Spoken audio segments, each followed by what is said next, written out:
એક સમય હતો ત્યારે કહેવાતું કે પોરબંદરમાં પ્રવેશતા જ કાયદો અને વ્યવસ્થાની હદ પૂરી થાય છે. એક સામાન્ય માણસ જેની ઓળખાણ ગુંડાની હતી, જેમનો ભૂતકાળ ખૂબ જ ભયાનક અને રહસ્યમય હતો, જેના પરિવાર પર એક ફિલ્મ બની છે. અત્યારે બરડા પંથકમાં જેમનું ખૂબ જ મોટું નામ છે તેવા બાહુબલી પરિવારના દીકરા એટલે કે કાંધલ જાડેજા અને ગોડ મધર તરીકે જાણીતા સંતોકબેન સરમણ મુંજા જાડેજાની આજે વાત કરવી છે, તથા હાલમાં ચર્ચાનો વિષય બનેલા હિરલબા જાડેજાના ગુનાહિત ઇતિહાસની વાત કરવી છે. નમસ્કાર, વાત વિગતવાર સાથે હું ભગવતી વિશાવડિયા.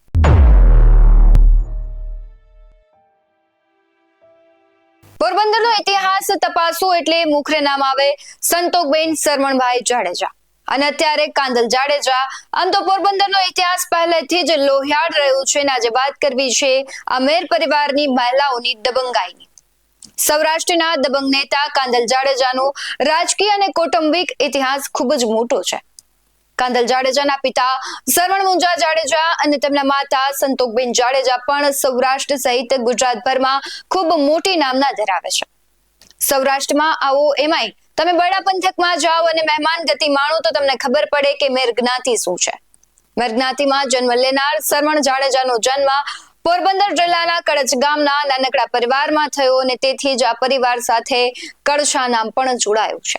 હવે વાત કરવી છે પોરબંદર અને ગોંડલ બંને અત્યારે આ જે શહેર છે તે ચર્ચાનો વિષય બન્યા છે, કારણ કે અત્યારે ગોંડલ સાથે પરિવારવાદ, ગુંડાગર્દી, કાયદો અને વ્યવસ્થાના નામે શૂન્યતા તથા પોતાના લાભ માટે રાજકારણ અને નિર્દોષ લોકોને હથિયાર બનાવી મોતને ઘાટ ઉતારવા, લોકોને ત્રાસ આપવાની એક જ ચરમ સીમાએ તે લોકોનો ત્રાસ પહોંચી ગયો છે. અને પોરબંદરની વાત કરીએ તો પોરબંદર સ્થાનિક સ્વરાજ્યની ચૂંટણી સમયથી જ વિશેષ ચર્ચાનો વિષય બન્યું છે. પોરબંદરનો જાડેજા પરિવાર વર્સિસ કુતિયાણામાં ઓડેદરા પરિવાર વચ્ચે જંગ જામ્યો હતો અને આ જંગમાં જાડેજા પરિવારનો વિજય થયો. કુતિયાણામાંથી ઢેલી ઓડેદરા અને તેમની સામે કાંધલ જાડેજા ચૂંટણીમાં ઉભ્યા અને આ દરમિયાન કાંધલ જાડેજા અને કાના જાડેજાના સ્ટાર પ્રચારક તરીકે હિરલબા જાડેજા સામે આવ્યા અને તેમણે સૌથી મહત્વનો જે ભાગ છે તે ભજવ્યો હતો. પોતાના બેબાક બોલથી જાણીતા થયેલા હિરલબા જાડેજા અત્યારે તો મુશ્કેલીમાં મુકાઈ ગયા છે અને કોઈ બચાવી શકે તેમ પણ નથી, કારણ કે હિરલબાના પાપનો ઘડો છે તે ભરાઈ ગયો છે. હિરલબા જાડેજા વિરુદ્ધ લીલુ ઓડેદરા નામની મહિલા ઇઝરાયલથી વિડીયો બનાવી ગંભીર આક્ષેપ કરે છે, જેમાં તે આરોપ લગાવે છે કે હિરલબા જાડેજા અને તેમના સાગરીતો દ્વારા બના ઓડેદરા તેમના જમાઈ અને તેમના દીકરા રણજીતનું અપહરણ કરાયું હતું અને ઇઝરાયલ સ્થિત લીલુ ઓડેદરાએ લીધેલા 70 લાખ કાઢવા મામલે આ અપહરણ કરાયું હોવાનો આરોપ લાગ્યો છે. આરોપીઓએ ત્રણેયનું અપહરણ કરીને એક જ બંગલામાં ગોંધી રાખ્યાનો પણ આક્ષેપ લાગ્યો છે. ત્યારે જમીન, પ્લોટ, દાગીના આપવા બાબતે દબાણ કરાયાનો પણ આરોપ થયો છે. ફરિયાદના આધારે પોલીસે હિરલબાની ધરપકડ કરી હતી, પરંતુ ધરપકડ બાદ હિરલબાની જે તબિયત છે તે લથડી જાય છે અને તેમને સારવાર માટે સૌપ્રથમ પોરબંદરની હોસ્પિટલમાં ખસેડવામાં આવે છે અને ત્યારબાદ તેને રાજકોટ ખાતે રિફર કરવામાં આવે છે. રાજકોટ ખાતે તબિયતમાં સુધાર જણાતા તેને ફરી જેલમાં ધકેલવામાં આવ્યા છે ને હાલ હિરલબા જાડેજા જુનાગઢ ખાતે જેલમાં છે. સમગ્ર ઘટના બાદ પોલીસ છે તે તેમના ઘરે જાય છે, ત્યારે તેના સાગરીતોનું સૂરજ પેલેસ ખાતે રિકન્સ્ટ્રક્શન કરાવે છે અને તપાસ દરમિયાન તેમને કેટલાક પુરાવાઓ મળી આવે છે. આ પુરાવા મળતાની સાથે જ પોલીસ જાહેર કરે છે કે જે કોઈ સાથે હિરલબા તથા તેમના સાગરીતોએ છેતરપિંડી કરી હોય અથવા ડરાવી ધમકાવીને જમીન પચાવી પાડી હોય તો પોલીસને જાણ કરવા વિનંતી.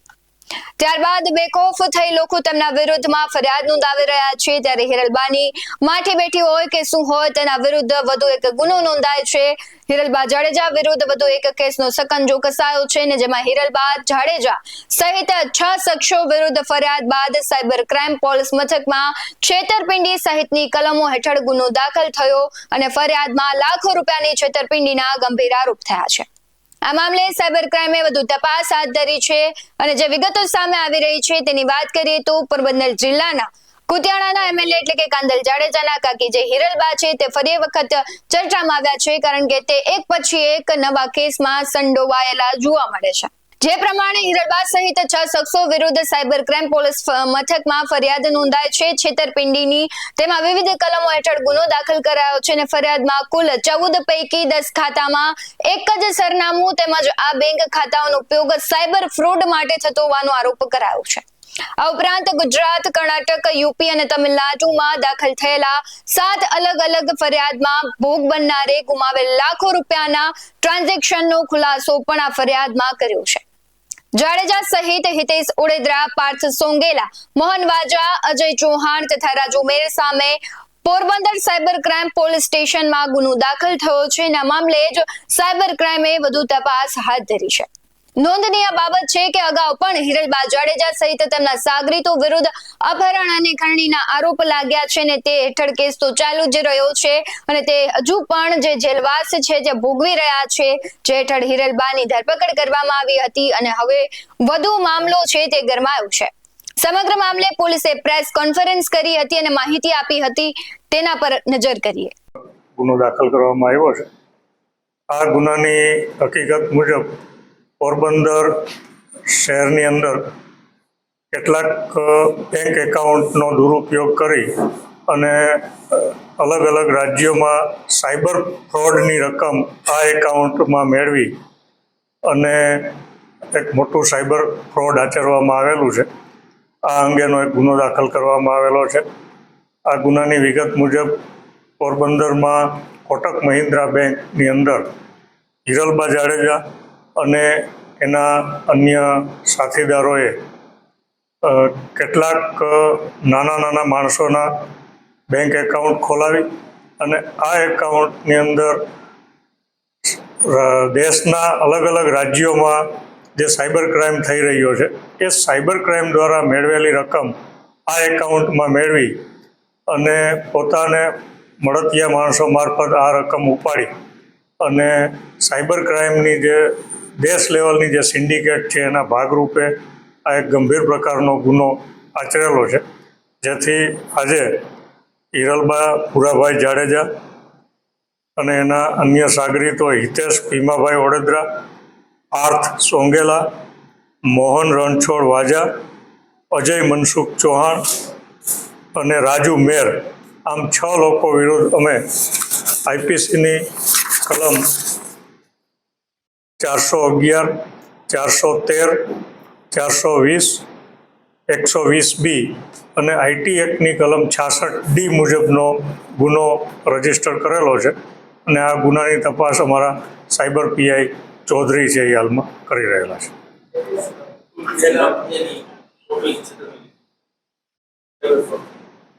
આ હાલની જે ફરિયાદ છે, ફરિયાદની વિગત મુજબ આ લોકોએ 14 જેટલા એકાઉન્ટ ખોલાવેલા, એમાંથી 10 એકાઉન્ટની અંદર હિરલબા જાડેજાના ઘરનું જ એડ્રેસ સુરજ પેલેસ છે આપવામાં આવેલું છે અને હાલમાં જે અમારી પાસે સમન્વય પોર્ટલ દ્વારા જે વિગત મળી છે એ મુજબ ભારતના અલગ અલગ રાજ્યો જેવા કે કર્ણાટક, ઉત્તર પ્રદેશ, આંધ્રપ્રદેશ, ગુજરાત અને તામિલનાડુ એમ મળી અને લગભગ 3.5 કરોડ જેટલી રકમનું જે સાયબર ફ્રોડ કરવામાં આવેલું છે અને એ સાયબર ફ્રોડ પૈકીની રકમ આ ખાતાઓમાં આવેલી છે. સાયબર ફ્રોડના જે મોડસ ઓપરેન્ડીની વાત કરીએ તો કર્ણાટકના એક 46 વર્ષની ઉંમરના લેડીઝ સાથે ડિજિટલ એરેસ્ટના નામે 1 કરોડ ને 30 લાખની રકમ છે એ પડાવી લેવામાં આવેલી. આંધ્રપ્રદેશના એક 80 વર્ષના સિનિયર સિટીઝન સાથે પણ આ જ રીતના ડિજિટલ એરેસ્ટના નામે 1 કરોડ ને 10 લાખની રકમ છે એ પડાવી લીધેલી છે. કર્ણાટકના એક વ્યક્તિ સાથે ઇન્વેસ્ટમેન્ટ ફ્રોડના નામે 1,59,24,292 જેટલી, એટલે આમ જોઈએ તો લોકો સાથે ખૂબ મોટા પ્રમાણમાં સાયબર ફ્રોડ આચરી અને આ રકમ મેળવવામાં આવેલી છે. એ જ રીતના આ જે એકાઉન્ટ હોલ્ડર છે એ પણ ખૂબ નાના માણસો છે પોરબંદરના. આ લોકોને પણ ખબર નથી કે પોતાના એકાઉન્ટ્સનો કેટલો દુરુપયોગ કરવામાં આવેલો છે અને આ સાયબર ફ્રોડની રકમ મેળવવા માટે આ એકાઉન્ટ્સનો દુરુપયોગ કરી અને ખૂબ મોટા પ્રમાણમાં છેતરપિંડી અને વિશ્વાસઘાત કરી અને આ એક સાયબર ફ્રોડ આચરવામાં આવેલું છે. અને આ તપાસ દરમિયાનમાં અમારા ધ્યાનમાં આવેલું છે કે હજી પણ પોરબંદર જિલ્લાની અંદર ઘણા બધા લોકોના આ રીતના એકાઉન્ટ્સ ઓપન કરી અને એનો આ સાયબર ફ્રોડ આચરવા માટે ઉપયોગ થયેલો હોય એવી સંભાવના છે, જેથી અમે મીડિયાના માધ્યમથી લોકોને પણ અપીલ કરીએ છીએ કે જો પોરબંદર જિલ્લાની અંદર કોઈ પણ વ્યક્તિઓએ આપના ડોક્યુમેન્ટનો ઉપયોગ કરી અને જો બેંક એકાઉન્ટ ખોલાવેલા હોય તો એનો ચોક્કસ પ્રમાણે પોલીસને જાણ કરે, નહીંતર ભવિષ્યની અંદર આટલી મોટી રકમના ટ્રાન્ઝેક્શન જ્યારે કોઈ પણ એકાઉન્ટમાં થાય તો આ લોકોને પણ કોઈ પણ જાતની ભવિષ્યમાં ઇન્કમ ટેક્સ કે અન્ય ઇન્ક્વાયરીનો પણ સામનો કરવો પડી શકે, જેથી લોકોએ પણ સામેથી ચાલી અને પોલીસનો સંપર્ક કરવો જોઈએ કે જેથી ભવિષ્યની કોઈ મોટી મુશ્કેલીમાંથી પણ પોતે બચી શકે. આજે આખું જે ચાલતું સાયબર ફ્રોડનું આખું ક્યાંથી જે ઓપરેટ થતું હતું કઈ રીતના આપણે કેસ કઈ રીતે સોલ્વ કર્યો છે? અમારા સાયબર પીએસઆઈ જ્યારે આ પ્રકારના એકાઉન્ટની પોરબંદરની અંદર તપાસ કરી રહ્યા હતા ત્યારે અમને કેટલીક માહિતી મળી કે પોરબંદરમાં આવા કેટલાક એકાઉન્ટ છે એ ખોલવામાં આવ્યા છે અને સાયબર ફ્રોડની અંદર આનો ઉપયોગ થયો હોવાની સંભાવના છે.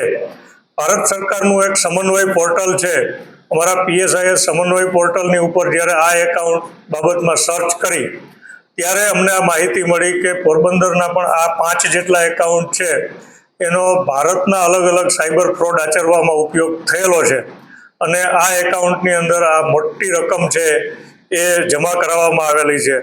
હાલની ફરિયાદ મુજબ આ 5 એકાઉન્ટની અંદર જ 35,70,000 જેટલી માતબર રકમ છે એ જમા કરવામાં આવેલી છે અને આ આરોપીઓએ ખાતા ધારકની જાણ બહાર આ તમામ રકમ જે દિવસે જમા થતી હતી એ જ દિવસે છે એ રકમ ઉપાડી લીધેલી છે રોકડથી અને એ રકમ છે પોતે અંગત ઉપયોગ માટે વાપરી લીધેલી છે.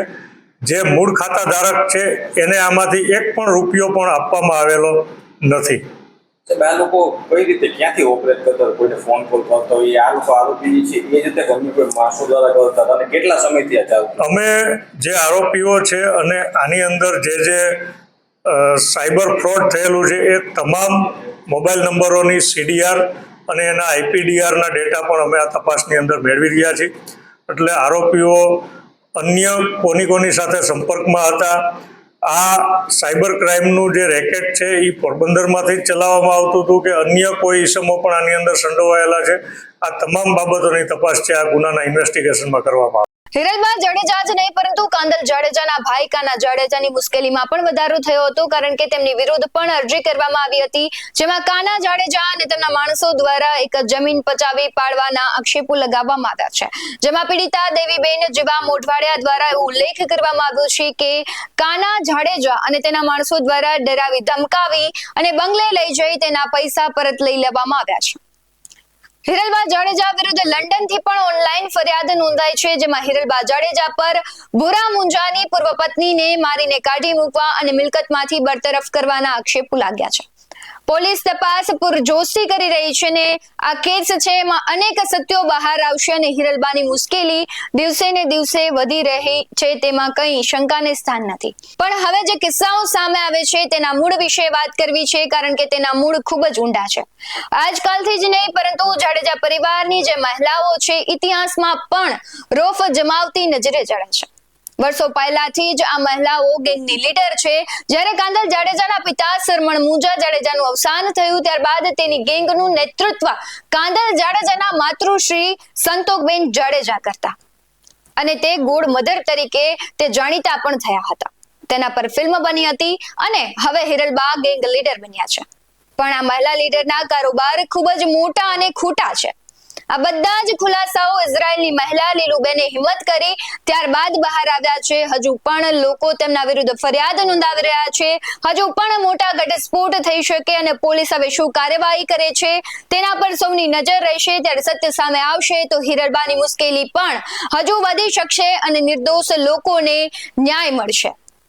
હાલ વિગતવારમાં બસ આટલું જ. તમારું શું કહેવું છે તે કમેન્ટ કરી જરૂરથી જણાવજો. બાકી અવનવી અપડેટ્સ મેળવવા માટે તમે અમારી YouTube ચેનલને સબસ્ક્રાઇબ કરવાનું, અમને Facebook અને Instagram પર ફોલો કરવાનું ભૂલશો નહીં. નમસ્કાર.